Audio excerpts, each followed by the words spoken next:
the start of Project Nigel, I bought this car.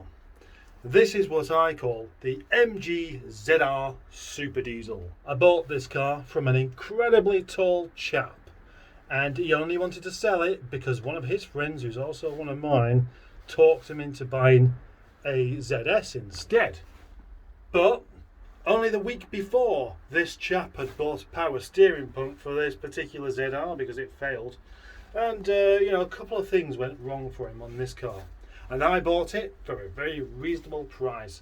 And I was rather impressed by its punchy get up and go with its SD1 injectors or SDI injectors. I don't know, one or the other.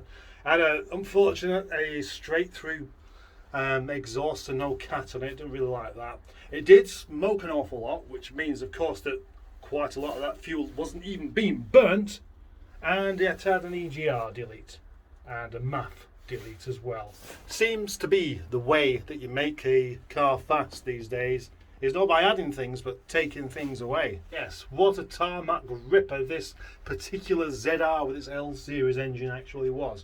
I don't know how much horsepower it actually had, but it was certainly quite a lot more than standard, and it was a real blast. But typical of me, what I did is I put it up for sale, and then unfortunately someone came along and bought it off of me. God.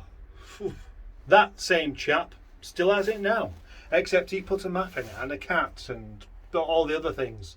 Maybe he replaced the injectors for the original ones as well. I don't know.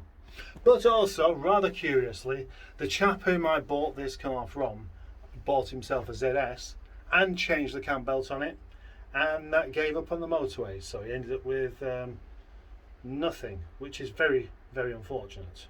One of the downsides though, of course, with messing around with the diesel like this and making it quicker is that then it uses up loads of extra fuel, and with this one it would smoke quite a lot unless you was really gunning it. Then it didn't smoke anywhere near as badly, so that kind of defeats the object of having a diesel, doesn't it? Except of course it was very punchy, but it wasn't really faster than a petrol car. It just felt like it was. It's the difference between somebody coming behind you and kicking you in the back as the diesel, and the petrol, you being sat in a shopping trolley and getting pushed down a hill. Yeah, the trolley's going to be a bit quicker, isn't it? You're going to go further, aren't you? Yeah. Yeah. Do you get that? It's not a joke, it's just to get it. Do you understand what I mean? Bye.